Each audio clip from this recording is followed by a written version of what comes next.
3. Hello, everybody, and welcome to your Week 10 preview show. He's James the Twerking Moynihan. I'm Ross Berge. Again, we're going to look back real quick on Week 9, and then we'll look ahead to Week 10. We're already halfway through the season, Jimbo. Can you believe it? Oh, Jesus. It's been a nice run, but it's got to end sometime. And it's going to end in a few more weeks. So, looking at Week 9, Jed put up 180 points with Peyton Manning on a bye. So that's scary good by Jed.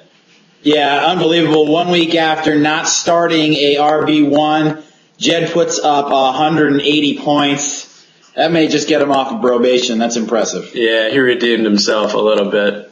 All right, and then also wanted to touch on Albert taking home a big win over the Ducktown Quackers. Both teams were 6-2 going into the week.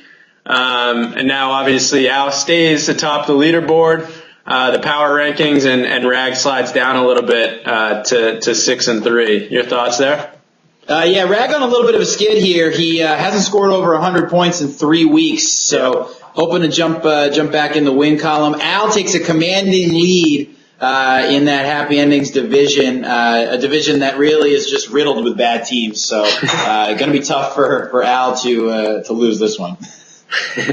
All right, and then one more thing I wanted to touch on is we had talked about this in last week's show, and Brendan decided not to take anyone's advice. He does a little bit of overthinking.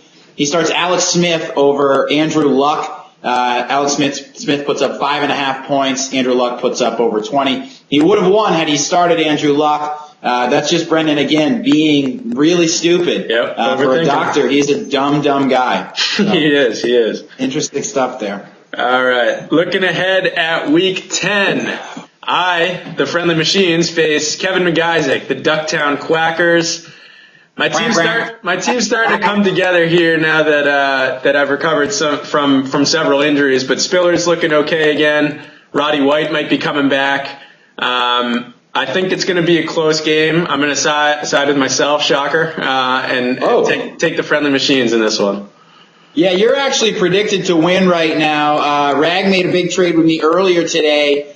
He gives up Russell Wilson, his backup quarterback, and as I lost Aaron Rodgers for Ivory. You've got a little bit. That doesn't hurt me this week, thank God. No, definitely not. He's on the bye. You've got a little bit of a push here with some of your guys. I'm still not convinced on Spiller. He has one good week. I'm not sold on him there. Right. You're predicted to have Hakeem Nicks have 17 points.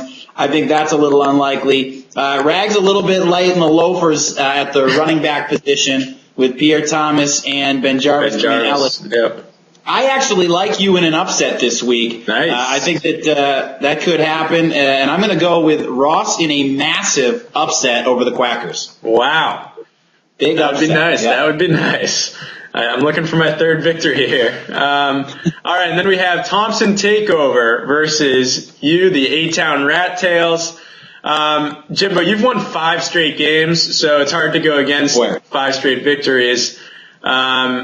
JK's obviously, a solid team. He's been putting up good points recently too, but I do like your squad. It's coming together. Obviously, you have to start Russell Wilson this week, so this will be the first time having him as your starting quarterback.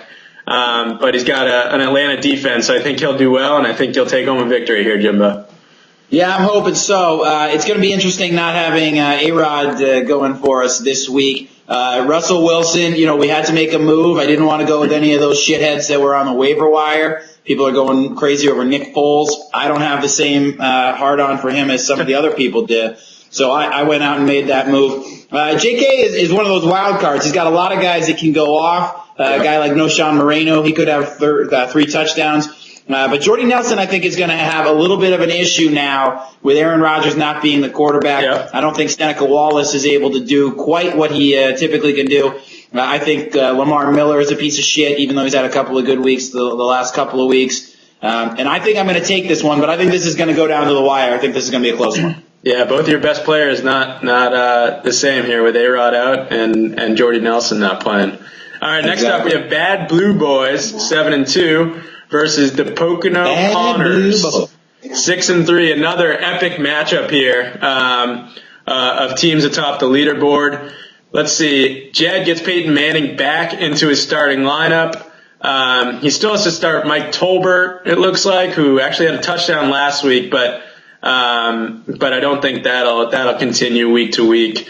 It has. It has. Tolbert's been a machine. He's been a touchdown machine. It has. 3 out of the last 4 games, it looks like. Albert, Julius Thomas, is questionable. I think he probably will play. But overall, I actually like Jed's team better. With Peyton Manning back in the starting lineup, I think he takes it home. Yeah, it's all going to come down to Cam Newton versus Peyton Manning. If Manning has a big day in San Diego, which I predict he probably will, and Newton struggles in San Francisco, which I also predict he probably will, I think Jed comes out with this one. I like a lot of the moves that where Al is as far as a roster is concerned with Vincent Jackson and Deshaun Jackson, the Jackson brothers. But I don't necessarily think that he can pull it out. Jed also needs to put a kicker in here. Let's not hop back on the probation. That's true. Here. We can't assume that Jed will update his lineup anymore. No, he could be in jail for all we know. He could be. All right, next up we got Halloween Heads versus the Grimsley Bears. Both teams struggling a little bit, but staying there, in the middle of the pack. The projected scores, Jamie, right now, and obviously Grim doesn't have a kicker in there yet, but both teams just look decimated right now. The projected score is 78-70, which actually wouldn't be too far off from their recent point totals.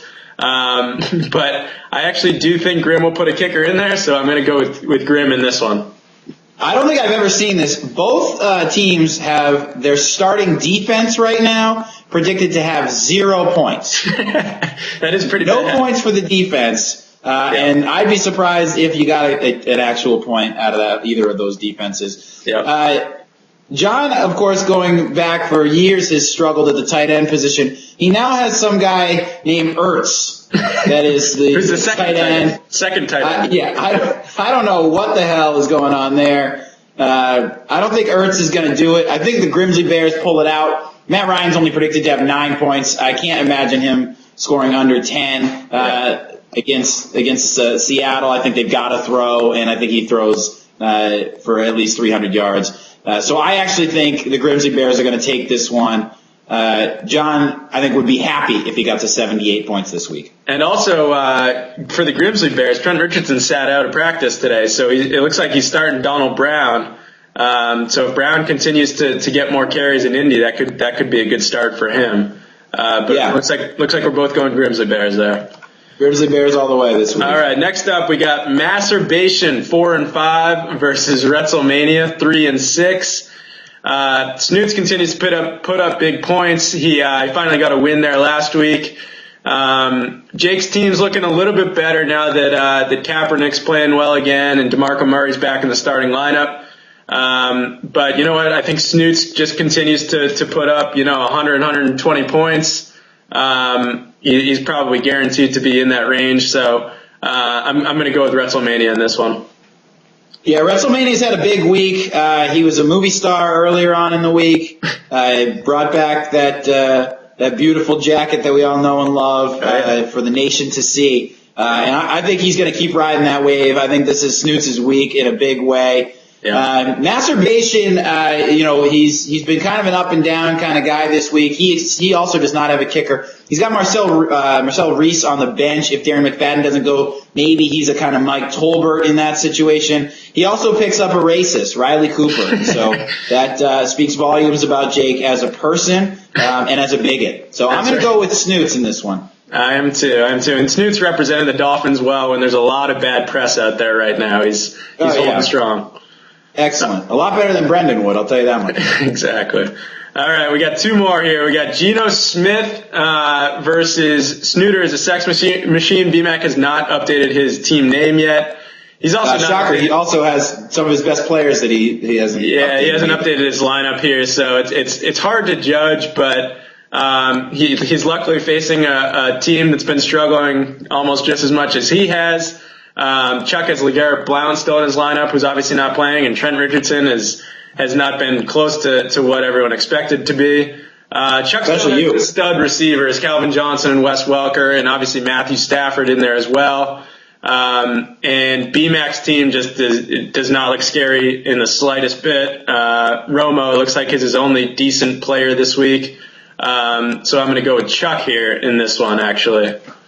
Yeah, he's got BMAC's got a couple of fill-ins. He'll have Vernon Davis in there at the tight end spot, and then probably Ben Tate in the flex spot. But if you were to tell me at the beginning of the season that there'd be a lineup that would consist of Mike James, James Starks, Terrence Williams, Darius Hayward-Bay, and Ben Tate, I would tell you that team was a piece of shit, and it is. It is a piece of shit. It doesn't stand a chance. He's predicted at 53 points. I'd be shocked if he broke 50. Chucha Magucher may not have a running back to play this week, and honestly, it may not matter. I think he's going to go ahead and take this week, but he needs to get his shit together just as much as BMAC does. And I might be able to help Chuck out in a trade if we make our third trade of the year happen. But whoa! Yeah. Could we have some breaking news? Sneak preview. I'm not mentioning any names, but BMAC also has Rams defense in there right now, who are projected at -1, so he's got to make an update there too. All right, and then our last game, Kindergarten Cop versus the Fighting Frog Swamps. This will be a good one too, I think. Both high scoring teams. Andy has the solid running backs of Adrian Peterson, Bernard, and Zach Stacy in there. Still struggling at the wide receiver position, but the other players have been able to pick up the slack. Obviously, Fighting Frog Swamps putting Andrew Luck back in the starting lineup. So hopefully that'll help him out there.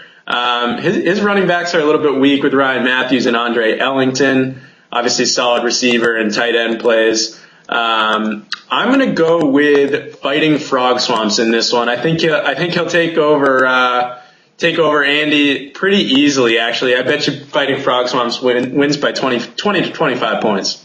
Whoa, yeah. Big prediction there. I'm actually going to go the other way. I'm going to predict an upset for the Cops during this week. I think if Ruben Randall can score a touchdown, I think the Kindergarten Cops pull this one out. Drew Brees going into Dallas, they're going to throw all day. It wouldn't shock me if you put up 30 points. Adrian Peterson in Washington, he's bound to score. Giovanni Bernard's looked really good. Zach Stacy looks like a bull. So I think that he's got a lot of solid plays this week. Brendan, everybody knew what was going to happen with Brendan's team. They were going to get injured. He was going to have some ups and downs. He's maintained a level of consistency thus far that I don't think we necessarily expected. But I think it's going to come down to Ruben Randall versus Larry Fitzgerald. If Fitzgerald has one of those typical Fitzgerald days where he puts up 3 points, then I don't think to